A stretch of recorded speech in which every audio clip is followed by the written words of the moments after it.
Hi everyone, welcome है मेरे channel again agree बीच में। और आज हम अपने ऑफिस में हैं और यहीं से सारा सब कुछ ऑपरेट होता है पूरे बिहार में। हमारी अलग अलग टीम है।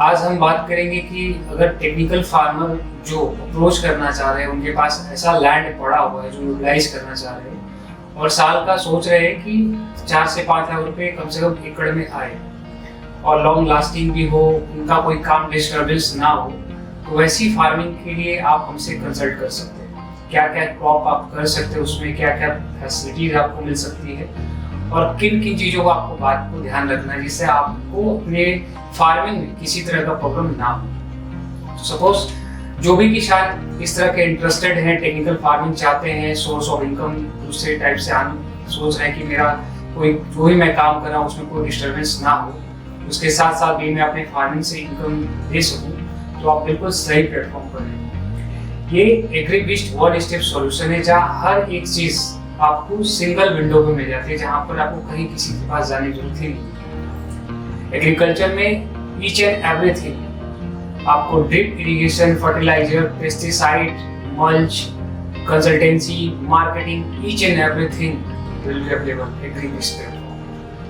आज के टाइम में अगर आप एग्रीकल्चर सेक्टर में चाह रहे हैं कि आपके पास लैंड पड़ा है और हमको उसको यूटिलाइज करना है, तो इससे बढ़िया प्लेटफॉर्म अभी तक तो नहीं दिख रहा मुझे, जहाँ पे आपको ग्राउंड पर जाकर जो हमारे स्टाफ है, एग्जीक्यूटिव है, वो विजिट करते हैं, जिसमें ज़्यादा किसानों को सहूलियत हो पाता है, एक ट्रस्ट बिल्ड हो पाता है, जिससे किसानों की आय में इनकम जो है इंक्रीज हो। हम लोगों ने कई सारे प्रोजेक्ट भी किए हैं साथ साथ। सपोज जो भी किसान ऐसे हैं जो टेक्निकल रूप से फार्मिंग करना चाहते हैं और उनका एक लैंड है जो यूटिलाइज करना चाह रहे हैं, किन किन बातों को उनको ध्यान रखना चाहिए और क्या क्या चीजें वो कर सकते हैं। मोस्टली बिहार और झारखंड, राइट, यूपी भी एक सेगमेंट आता है या देश का कोई भी हिस्सा हो सकता है, लेकिन बेसिकली हम लोग बिहार, झारखंड और यूपी को ही कवर करेंगे इसी स्टेज में। आने वाले टाइम में हम लोग और भी स्टेट को कवर करेंगे। तो अगर हम देखते हैं कि अगर हमारे पास लैंड पड़ा हुआ है और हमें उसमें यूटिलाइज करना है, ट्रेडिशनल से हमें टेक्निकल में जाना है, व्हीट और राइस को छोड़कर, तो हमारे पास लैंड किस लेवल का होना चाहिए, हमारा एक्सपेंस कितना गिरेगा, हर उस चीजों को बेसिक से लेकर हम इस चीजों को समझेंगे आज। सपोज आपके पास लैंड है और आप चाह रहे हैं कि हमारा साल का कम से कम 3 से 5 लाख का इनकम हमारा आराम से आ जाए, मुझे कोई डिस्टर्बेंस ना हो मेरे काम में, तो वैसी फार्मिंग किसान आज के टाइम में कर सकता है। ये पॉसिबल है और हो भी रहा है। तो किन किन चीजों को आपको बात को ध्यान रखना है और कौन कौन से क्रॉप ले सकते हैं। बेसिकली हम देखेंगे कि पूरे इंडिया में यूपी और बिहार का जो लैंड है, इस मिट्टी पर कुछ भी हो सकता है, ऐसा कोई चीज नहीं है जो नहीं हो सकता। सपोज जो भी प्लांट जो टेम्परेचर के अकॉर्डिंग है, जो 42 डिग्री से लेकर 45 डिग्री तक से हम उसकी कैपेसिटी को रह कर सकते हैं, इसमें उसको टेम्परेचर का इशू ना हो, वैसे प्लांट इजीली हो सकता है। तो बेसिकली हमारे पास 5 से 6 ऐसे क्रॉप्स हैं जिसमें हम अच्छे से यूटिलाइज कर सकते हैं।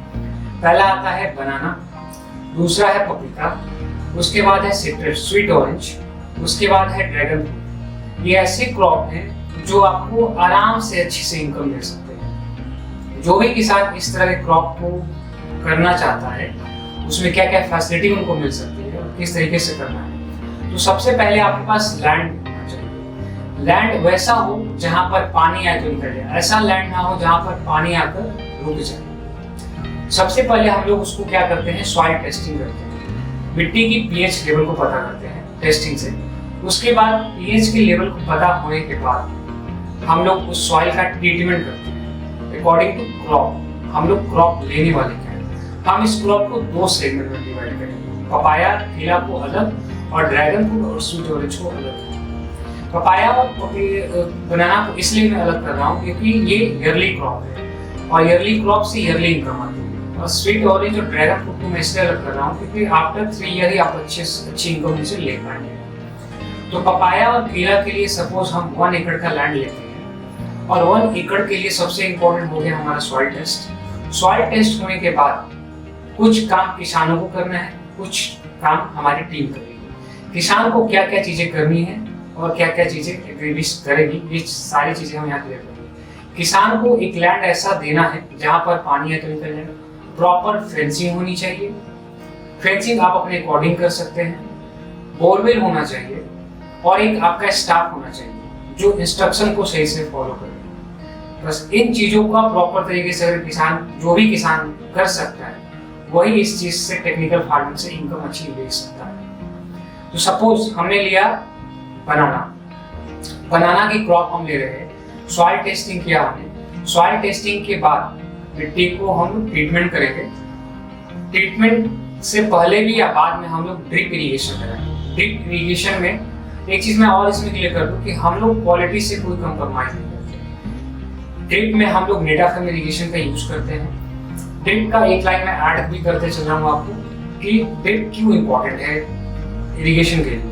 हमारे पास 10 एकड़ का भी लैंड होगा तो हमें 1% चाहिए, वो सीधे प्लांट पर उतने ही वाटर की रिक्वायरमेंट को देता है, पौधा को जितना उसको चाहिए होता है, साथ साथ में फर्टिलाइजर भी उसमें साथ में जाता है। तो ड्रिप इरिगेशन हम उसमें यूटिलाइज करेंगे। उसके बाद हम लोग मल्च को लगाएंगे। उसके बाद प्लांट को सिलेक्शन करेंगे और प्लांट की सिलेक्शन के बाद हम फर्टिलाइजर, पेस्टिसाइड और इंसेक्टिसाइड सारी चीजों का मैनेजमेंट करेंगे, एग्रीबिस्टीम करेंगे। आपको सिर्फ और सिर्फ लैंड, फेंसिंग, बोरवेल और एक एस्टिमेटेड बजट आपको दिया जाएगा जो आपके क्रॉप के अकॉर्डिंग कॉस्ट को लगेगा और एक कंसल्टेंसी फी आपको पे करना होगा। उसके बाद सारा चीज जो होगा वो टीम करेगी। उसके बाद सॉइल ट्रीटमेंट हो गई, ड्रिप इरिगेशन लग गया। लैंड प्रिपेयर होने के लिए आपके पास अगर इक्विपमेंट्स अवेलेबल है तो उसको, अगर नहीं है तो वो भी एग्रीबिस प्रोवाइड करेगा। बेड प्रिपरेशन होने के बाद प्लांट लगेगा। प्लांट की सिलेक्शन होगी, प्लांट कहाँ से आना है, किस तरह का प्लांट होना चाहिए। उसके बाद प्लांट लगने के बाद इनिशियली स्टेज में आपके पास लेबर की रिक्वायरमेंट होनी चाहिए। तब जब तक कि प्लांट नहीं लग सकता वहाँ पे आपको लेबर की देखनी पड़ेगी। लेबर आपको प्लांटेशन तक आप हम लोग को रिक्वायरमेंट है। आफ्टर प्लांटेशन हमें सिर्फ आपकी तरफ से एक स्टाफ की रिक्वायरमेंट है जो इंस्ट्रक्शन को फॉलो करेगा। उसके बाद हम लोग स्टॉक देते हैं फर्टिलाइजर, पेस्टिसाइड, इंसेक्टिसाइड का कम से कम 3 मंथ्स का, जो किसान के पास होना चाहिए। कुछ ऐसे मेडिसिन होते हैं जो टाइम पर नहीं मिल पाते हैं जिसकी वजह से प्रॉब्लम हो, इसलिए स्टॉक को रखना भी किसानों को जरूरी है। हमारी टीम प्रॉपर मंथली विजिट करती है, प्रॉपर प्लांट का केयरिंग करती है, सही रूप से देखती है, उसकी डेवलपमेंट को देखती है और उसके बाद जब फ्रूट रेडी हो जाता है तो बाई बैक गारंटी भी हम लोग लेते हैं बनाना में और पपाया में। ये हो गया हमारे ईयरली क्रॉप। और ईयरली क्रॉप में हम लोग पपाया बनाना में जाएंगे। अगर आपको नोट डाउन करना नोट डाउन कर लीजिए। 1 एकड़ में 1250 प्लांट लगते हैं। 100 डिसमिल जिसको बोलते हैं, 32 कट्ठा होता है 1 एकड़ में। 1250 प्लांट जो बनाना लगेगा, हम उसमें 10% लॉस लेके चलते हैं। 10% होता नहीं लेकिन ऐसा ले लेना चाहिए क्योंकि कुछ भी हो सकता है। 10% को हम लोग उसको लैप करते हैं। 1000 प्लांट है। 1000 प्लांट्स में जो उसकी फ्रूटिंग निकलेगी वो 35 से लेकर 45 केजी तक निकलेगी एक बनाना का। और बनाना भी 3 से 4 साल तक हम लोग उसको ले सकते हैं प्रॉपर। एक प्लांट लगने के बाद आपको सेकेंड ईयर प्लांट परचेस करने की जरूरत नहीं है। आपको सिर्फ फर्टिलाइजर, पेस्टिसाइड, इंसेक्टिसाइड और कंसल्टेंसी फी की रिक्वायरमेंट, ड्रिप इरिगेशन ऑलरेडी आप लगा चुके हैं। सेकेंड ईयर में मल्च की उतनी रिक्वायरमेंट नहीं रहेगी। उसके बाद पपाया भी सेम चीजें होता है। सेम हम लोग 1000 प्लांट रखते हैं। बनाना का 1000 प्लांट्स आप मल्टीप्लाई कर लीजिएगा, 45 केजी देता है। 15 या 16 रुपीज केजी के हिसाब से देखेंगे, कॉस्ट कटिंग करके आपको 3 से 4 लाख प्रॉफिट मिलता है। ये थ्रू द प्रैक्टिकल है, नॉट ओनली थियोरेटिकल। और ज्यादा अच्छा आप चाह रहे हैं फार्मिंग करना तो उसमें आता है स्वीट ऑरेंज। स्वीट ऑरेंज का अभी होलसेल प्राइस हम लोग जो ले रहे हैं किसान से वो है 60 से 70 रुपए के जी। आफ्टर 3 ईयर और ये प्राइस इंक्रीज करने वाला है। तो उसमें हम लोग स्वीट ऑरेंज जो होता है आफ्टर 2 ईयर फ्रूटिंग आ जाती है, बट हम लोग नहीं लेते हैं।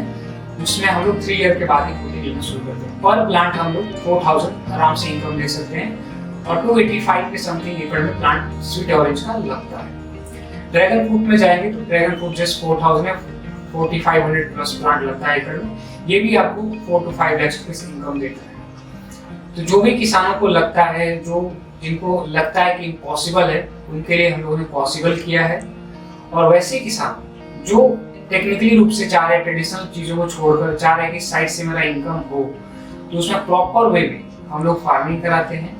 उसमें एक बार मैं फिर से रिमाइंड करता हूँ, सॉइल टेस्टिंग है, सॉइल ट्रीटमेंट है, मल्च है, ड्रिप इरिगेशन है, पेस्टिसाइड है, फर्टिलाइजर है, इंसेक्टिसाइड है, कंसल्टेंसी है, मार्केटिंग है, और जरूरत पड़ने पर आपको इक्विपमेंट्स भी अवेलेबल कराए जा सकते हैं अगर आपको लैंड पे प्रिपेयर करने में दिक्कत हो। ये सारी चीज़ें एक ही प्लेटफॉर्म मिलेगी, वन स्टेप सॉल्यूशन पर, एग्रीबिज पर।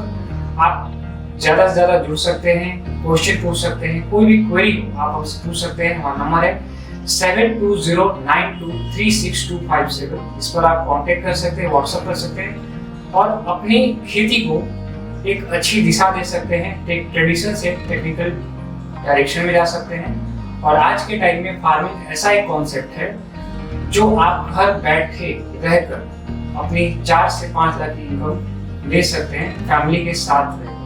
आज तक कोई ऐसा इनकम हमें नहीं दिखता है जो आप बिना घर पे रहे 4 से 5 लाख रुपए इनकम ले सकते हैं। अगर आपकी 2 लाख भी सैलरी है तो आपको कहीं ना कहीं जॉब करनी पड़ेगी, लेकिन आप फैमिली के साथ रह सकते हैं, लैंड को यूटिलाइज कर सकते हैं। आज के टाइम में क्या है कि छोटा या बड़ा थोड़ा लैंड हर किसी के पास है, लेकिन सही गाइडेंस नहीं होने की वजह से लोग खेती को छोड़ रहे हैं।